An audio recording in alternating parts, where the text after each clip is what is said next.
Hey, welcome back to The Bright Side, friends. We've been spending a lot of time talking about anxiety and mental health issues, keeping in mind the caveat that we need to distinguish emotional issues, psychological issues, depression, bipolar disorder, PTSD, OCD, obsessive-compulsive disorder, anxiety. Keeping in mind that we need to distinguish these from other health challenges that are more strictly physical, if it's possible that you can really distinguish these two. But you want to make a little bit of a distinction in the sense that mental health means that there are psychological aspects of our well-being that we can address. When you have OCD or anxiety issues or bipolar disorder, it's not always strictly a physical issue, and it's not like you can just take magnesium or you can just take melatonin and your anxiety will go away or OCD will go away. I've been dealing with folks who have bipolar disorder and OCD for a long time. My dad has OCD, actually. And what I noticed is people who have OCD and people who have bipolar disorder and people who have emotional disorders in general tend to have a history of some kind of trauma, psychological trauma, either in the case of PTSD. Obviously, we know that people come back from military kinds of situations, well, World War II and Vietnam, etc., and Iraq and Afghanistan. Of course, soldiers come back with PTSD. So we know there's trauma that's associated with PTSD and OCD, but there's also childhood trauma issues that can be involved with psychological health problems. There was a study that came out a long time ago called the ACE study, the Adverse Childhood Experience Study, and there was a very clear link between adverse childhood experiences and not just physical health issues. There was a link between adverse childhood experiences and physical issues, but there was a very clear link between adverse childhood experiences and mental health issues. All of this is to say that if we're dealing with psychological problems, it's not just a nutritional supplement problem. It's not just a dietary problem. You got to use strategies like mental health strategies, meditation, relaxation, mindfulness, focusing our attention, gratitude, looking around for something positive, asking questions like what's right, not what's wrong. These are all mental health strategies that may seem to be nebulous and fuzzy, but they really represent powerful ways that we can stabilize, or at least to a certain extent gain control over our moods and over our emotions. So I'm not marginalizing the importance of using mental health and psychological strategies to take care of anxiety and OCD and bipolar and PTSD. I'm not marginalizing these at all. In fact, I'm recommending, I'm saying you gotta focus on these kinds of strategies if we're dealing with psychological issues. You gotta focus on relaxation techniques and mindfulness techniques and learning how to focus our attention and gratitude, etc. But while mental health and emotional health issues can be addressed and need to be addressed on this mental and emotional level, mental health issue means you got to focus on mental health. There's still a lot we can do from a nutritional standpoint, and there is still going to be a nutritional deficiency aspect to most mental health and emotional and psychological health issues. So yes, you absolutely, positively want to be using mental health and psychological health strategies, but there's lots you can do from a nutritional and dietary food standpoint. One of the most notable instances of the relationship between the foods we eat and the moods we have involves grains. Last week we talked to a caller who was curious about the health value of whole grains. She actually was very surprised when I was telling her that she's got to be very careful with grains. I'm not saying to anybody that there's not value to grains. There is some food value to grains, clearly. However, if you're dealing with an inflammatory health issue, which is pretty much all degenerative disease issues, you got to be careful about eating grains, even if they're whole grains. And this gal was very surprised, and this is a common concern. I hear this all the time because we're inundated with messaging from marketers and from marketing companies and advertising and food producers about the importance of whole grains. Marketers are flooding the Safeways and King Soopers of the world with crappy products that tout their whole grain content. Go look at a box of Lucky Charms. Certainly not a health food, or Sugar Frosted Flakes, or many crappy cereals that are out on the marketplace. By the way, if you're interested in really delving into the crappy nature of cereals, read a book called Beating the Food Giants. It's a wonderful book from a guy, written by a guy who's shocked to find out about what cereal really was and why there's seemingly 1,000 different boxes of cereal all made by 3 or 4 companies if you go to the supermarket. There's a lot of money to be made in cereal because of the process. The cereal making process is a way of turning very little product into a big box that can be sold for $3. There's machinery in place, and this is what this guy talks about. I think his name was Paul Tippett, I believe. I'll have to look that up. In any case, his book is called Beating the Food Giants. He's a food scientist. When he graduated school, he talks about this in his book, when he graduated school, he went to work for, I think it was Quaker, and he was shocked to find out that these companies, these cereal-making companies had figured out how to take grains and puff them up with air using high-tech machinery so that you could get a whole box of something, a whole box of supposed food out of just a tiny little bit of grain. In other words, the profit margin on these things is huge. And this is why, and then they throw in the sugar, of course, and then we get everybody, especially children, get addicted to it, and then you throw in the advertising, the cartoons, and the marketing, and the mascots, and you can see why there's 1,000 different boxes of cereal, or different types of cereal at the supermarket. It's huge, huge, huge profit margin. There's very little food value associated with cereals, breakfast cereals. The whole breakfast cereal scam is unbelievable. There's another interesting book called Cerealizing America, which is written by a marketer who talks about the marketing that's associated with cereals. 2 really cool books if you're interested in the cereal business, and it is a fascinating business. Beating the Food Giants and Cerealizing America. All right, a couple more things. Actually, I got a lot more I want to say about whole grains and the mythology of whole grains, and why it's not just gluten-free, why this gluten-free thing is just more marketing. All right, I'm Pharmacist Ben. You're listening to The Bright Side. 844-236-6010 is our number. We'll be back after this. Okay, so we're continuing talking about anxiety and mental health issues. There's lots of things you could do for anxiety issues, OCD issues, PTSD, et cetera, depression. There's lots of things you could do. First thing you always want to focus on when you have a mental health issue is mental health strategies. Emotional strategies, psychological strategies. And the cool thing about these strategies is we don't need a doctor for them. We don't need an insurance company for them. We don't need anybody for them. We can do them ourselves. You can practice gratitude for yourself. For ourselves, we can practice gratitude and meditation and yoga and relaxation and mindfulness and focusing our attention. These are all things we could do for ourselves, and do not marginalize. Do not be dismissive about these very, very important strategies. They're super important. And I know we talk about nutrition. This is a nutritional program, and nutrition is very important, but nutrition doesn't exist in a vacuum. Nutrition exists within the context of the health of the body. And so if we're going to talk about nutrition, we got to talk about the health of the entire system. And if we're going to talk about the health of the entire system, we got to talk about psychological strategies. But while these psychological strategies are clearly important, there's lots we can do from a dietary perspective and a food perspective. And one of the most notable examples of this involves grains, whole grains or otherwise. This whole grain thing is a scam of the highest degree. Whole grains. Just because something says whole grains doesn't really mean that everything in there is a whole grain. Marketers want you to think that they're crappy cereals or crappy breads, and they are crappy. They're processed, and they've got all kinds of excipients and fillers and sweeteners, etc., and preservatives, etc. Marketers want you to think that these are somehow health foods. Since 2005, when the USDA recommended that 50% of our grain intake should come from whole grains, you've gotten this deluge of whole grain products. You'll see this bright yellow sticker on your Lucky Charms or your Sugar Frosted Flakes or Cheerios made with whole grains. If you go to the supermarket, you're going to get to choose from over 7,000 different products that have this 100% whole grain, made with 100% whole grain stamp.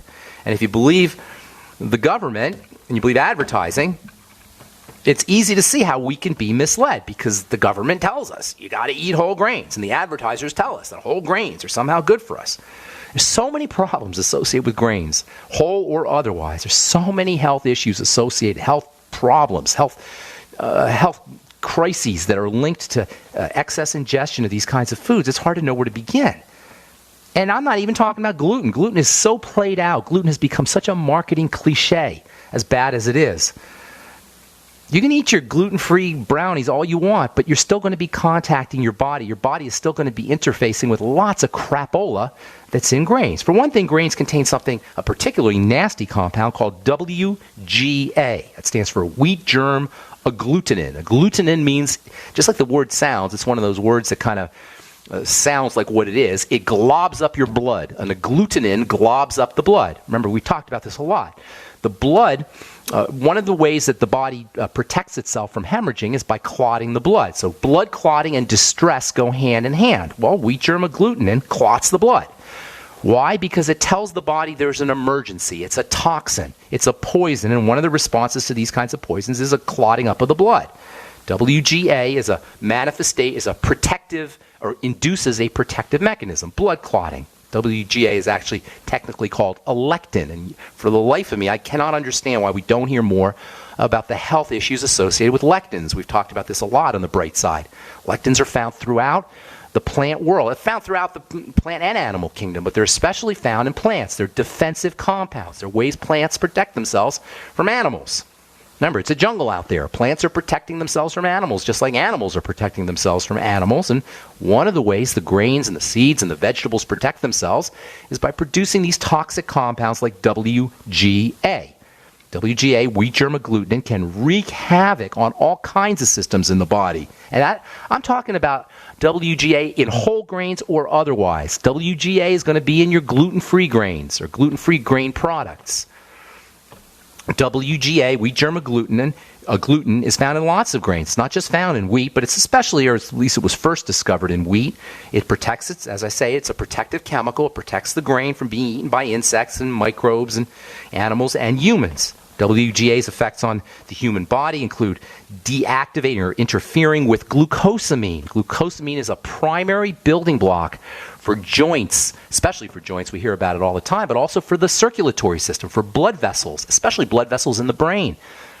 WGA can interfere with all circulatory health issues, or can cause circulatory health problems via its interfacing or interacting with blood vessels. Also with the blood itself, it causes clotting. Also with joints, because of glucosamine. Glucosamine is also found in the eyes.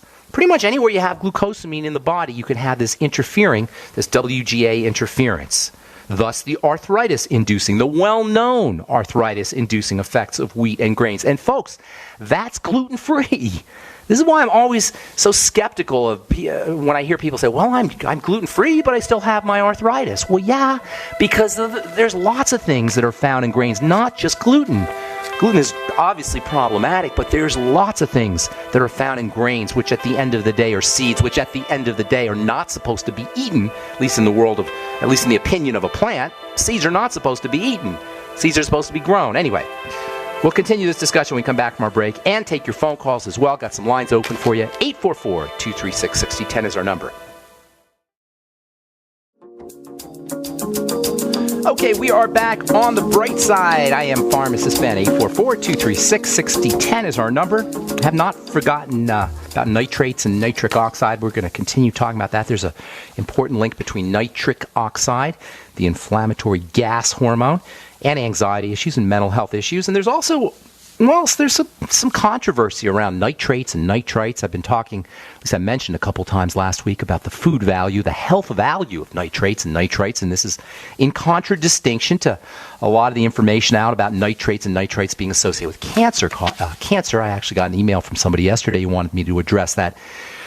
The discrepancy between what you read about nitrates and nitrites and what I'm telling you, that there is a health value to food nitrates and nitrites, and a lot of folks believe that that's one of the reasons why vegetables are so important. Nitrates and nitrites in vegetables get converted into nitric oxide by the body, by saliva, bacteria in our saliva, by bacteria in the gut, and not necessarily in a bad way. It turns out that you can actually make nitric oxide from these dietary nitrates and nitrites, and nitric oxide is not only super important for health, for all health issues, especially inflammatory health issues, but there's actually something called nitric oxide deficiency. You can actually be deficient in nitric oxide if you're using it up and you're burning through it real fast and you're not getting enough dietary nitrates and nitrites. We'll continue talking about that tomorrow, and we'll also continue talking about wheat and grains. Hopefully I can clear up some of the confusion out there about wheat and grains. And I'll tell you why. Just because something says whole grains on the label doesn't necessarily mean it's all that whole grainy.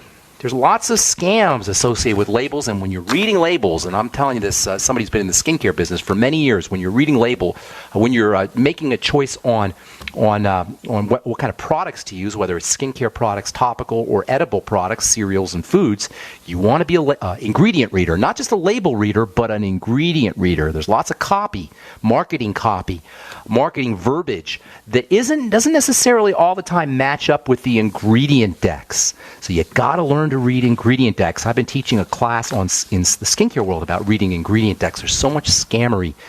There's so much scammery everywhere, but especially in the skincare business and especially in the food business. The food business and the skin health or skincare business are two of the most scam-ridden businesses there are, and our only weapon is going to be savvy to reading ingredient decks and to listening to programs like this, The Bright Side, where we talk about this kind of stuff every day, 8 to 9 Pacific and 10 to 11 Central Time, and 24/7 on our archive page at brightsideben.com. So we'll continue talking about grains and wheat, and then we'll get into some nitric oxide. We'll talk about the gut-brain axis. This is a really interesting new phenomena, or at least new in the scientific and research world, the link between the gut, the digestive system that is, and the brain and mental health issues, the digestive system and mental health issues. We'll continue talking about that over the coming days. Thanks so much for listening to us on The Bright Side. Time to hit our phones. 844-236-6010 is our number. Steve, good morning. What's up, buddy?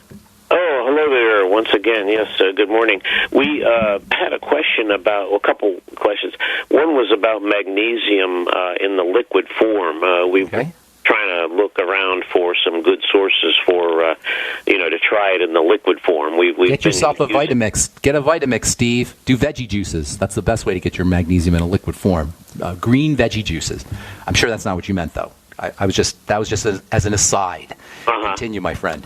Continue. Oh no, that was just if you're able to give on air, maybe some different sources, or if that's something maybe we should. You're talking about sources of liquid magnesium. You're talking about? Yeah, different places we could get it from. Beyond OsteoFX, of course. The Beyond OsteoFX that's your liquid that's my favorite liquid magnesium. You can get liquid magnesium anywhere, but Beyond OsteoFX is the best way, in my opinion. You can find you can just do a search on the internet. You'll find lots of liquid magnesium, but I was only half kidding. The best way to get your liquid magnesium is really vegetable juices, green vegetable juices. Okay. Wherever you see green in spinach and kale and broccoli, wherever you see the color green in the vegetable kingdom, or really anywhere, you're looking at magnesium. By grinding up your kale, by grinding up your spinach in a Vitamix with some water, you'll get the best liquid magnesium beverage you'll ever drink, and on top of that, you'll get all the phytonutrients, all the plant nutrients that are in the spinach and the kale and the broccoli and the lettuce and the cucumber and the celery, etc. So look, the vegetable juices are unspeakably healthy for you, and I'm not talking about V8, by the way. I'm talking about good, fresh vegetable juice where you spend $400 or so on a Vitamix. It is a little bit pricey, but it's the best health insurance $400 you'll ever spend, and just do veggie juices every day. If you're sick in any way, or if you don't want to prevent yourself from being sick, or you're elderly, or you have a digestive problem, or you know somebody who's elderly or has a digestive problem, or you know somebody in a nursing home, get them on veggie juices and veggie soups. It's unbelievably healthy. There's lots of health benefits to drinking veggie juices, but one of the most important health benefits is going to be the liquid magnesium. Now, if you want a supplemental liquid magnesium, I would use the Beyond OsteoFX. Okay. All right. And just one other quick thing. What would you recommend as far as a detox for respiratory system, the lungs? Breathing.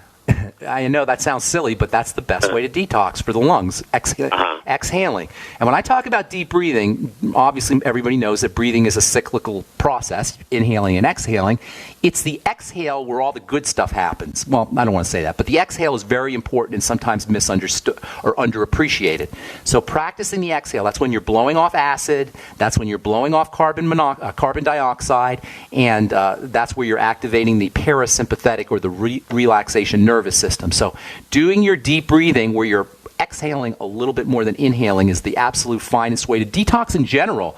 Next to a bowel movement, where you're eliminating toxins, a lot of toxins, but next to a bowel movement, the most powerful and important way to detox is simply by breathing.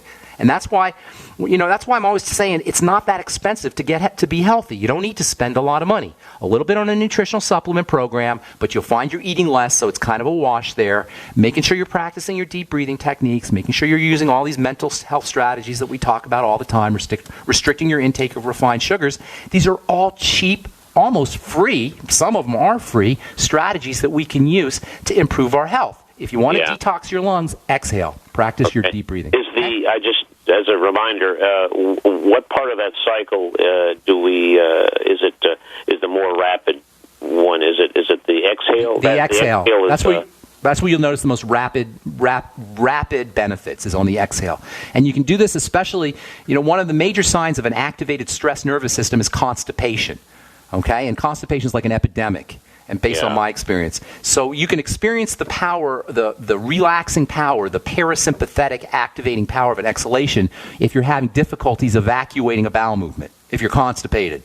Sit on the john and practice your deep breathing, focusing on the exhale. And as you're exhaling, you can actually feel your intestines opening up. You can actually feel the lower part of your body opening up. And that happens almost instantly as you're exhaling. Now, if you're not constipated, you're still going to get the benefits, but that's just a real notable way to experience for yourself firsthand how important an exhalation can be for relaxing the entire body.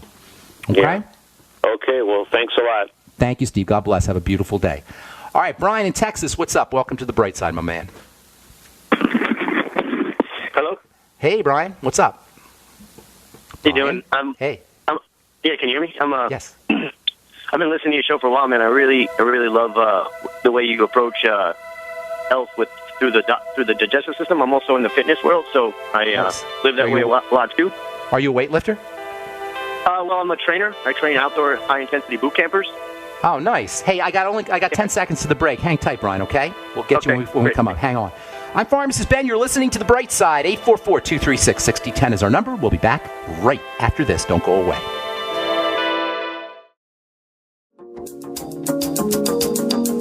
Okay, we are back on The Bright Side. Brian in Texas. What's up, my man? Sorry to cut you off there. That's all right.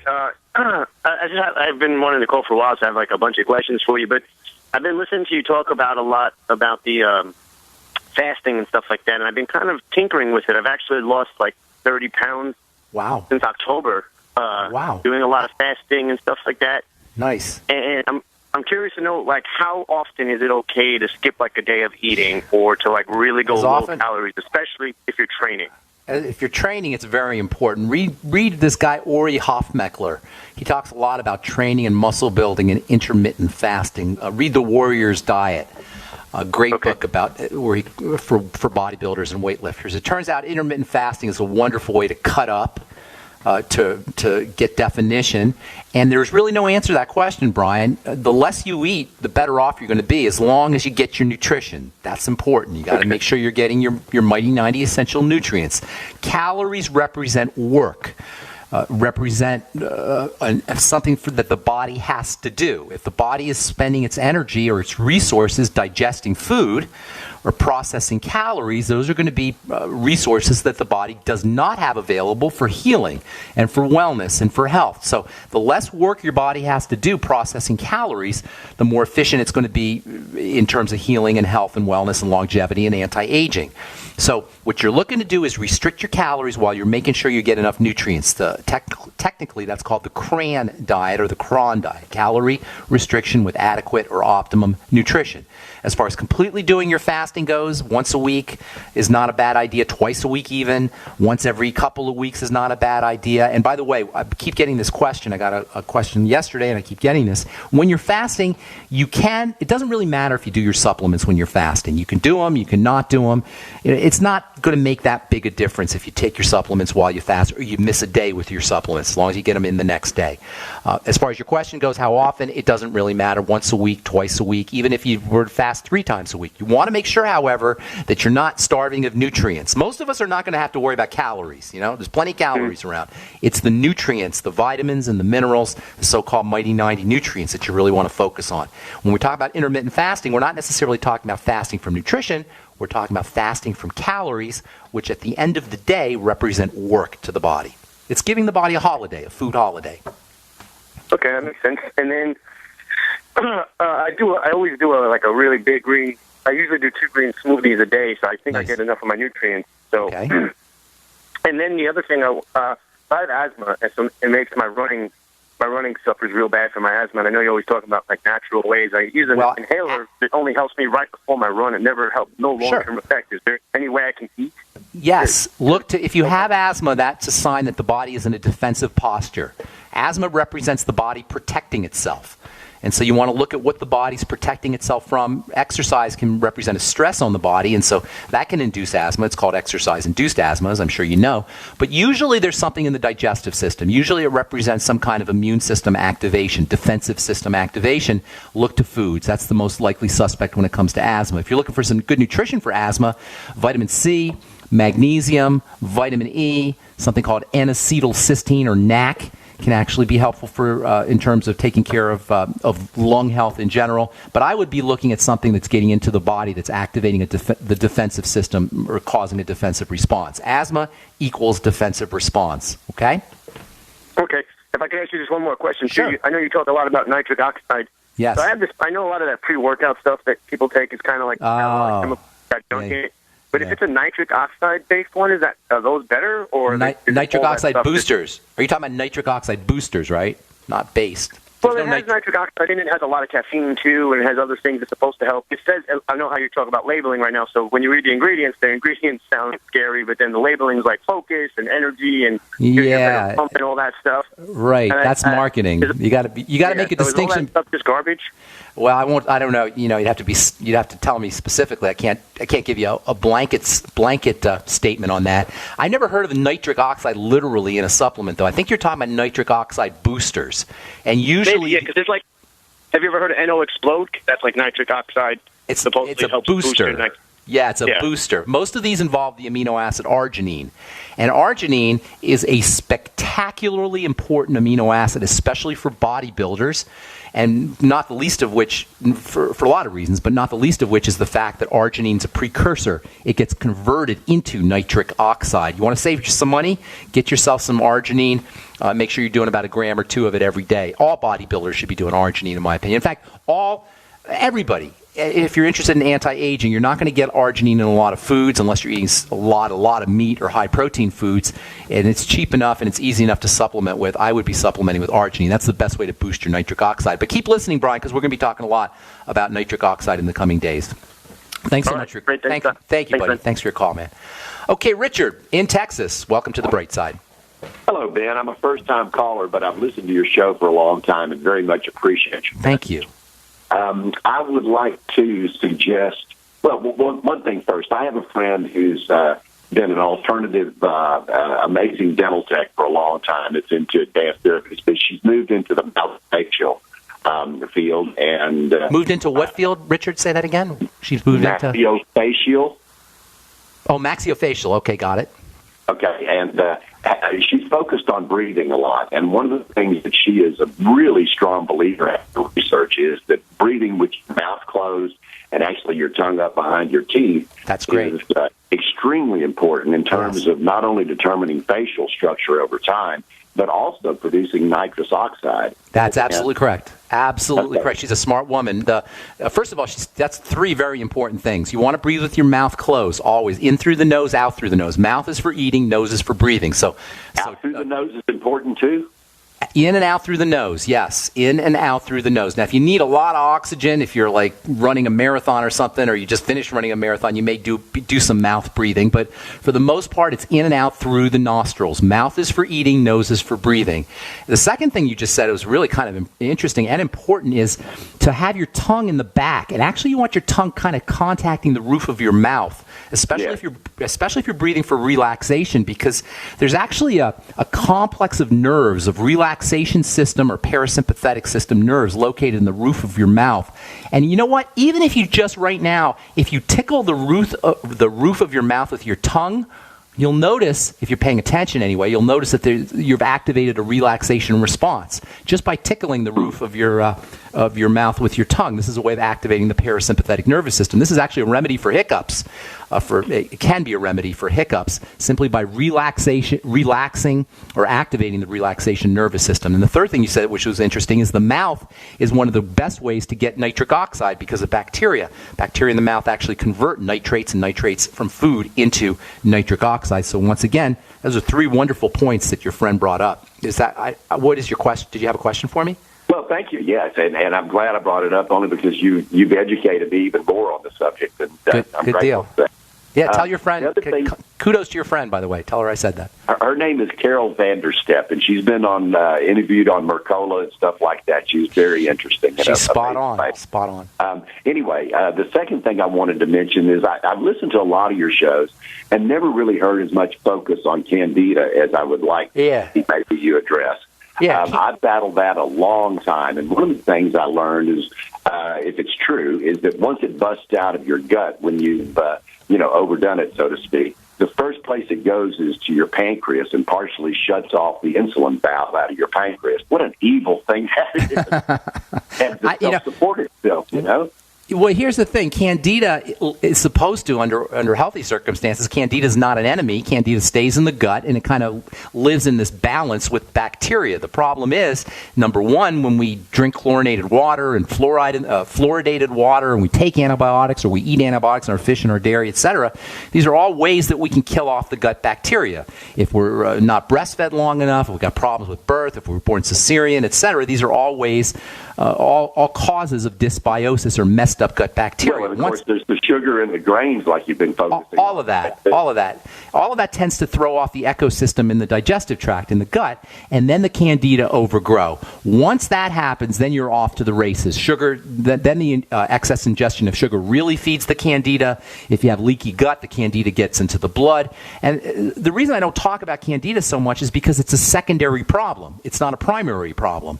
I kind of thought it was primary to a lot of things, like maybe. Well, I mean, everything. Yes, that's true. It is primary to a lot of things, but it's secondary to dysbiosis. Yes, it can be primary to a lot of mental health issues and physical health issues for sure, but it itself is secondary to messed up gut bacteria. And this is why I focus on the digestive system a lot. Once the candida is out, you can't really kill candida. It's going to keep, it's yeast, it's a microbe, it's going to keep proliferating. I wish we had more time to discuss this. If you'd like, call me back tomorrow. We'll continue talking about candida, Richard. And thanks so much for your kind words. Apologize if we left you on hold. Call us back tomorrow, and we'll get you first up. Tell our call screener we left you on hold. I'm Pharmacist Ben. Thanks for listening, folks. Have yourselves a wonderful, beautiful, spectacular day. We'll talk to y'all later, folks. Bye for now.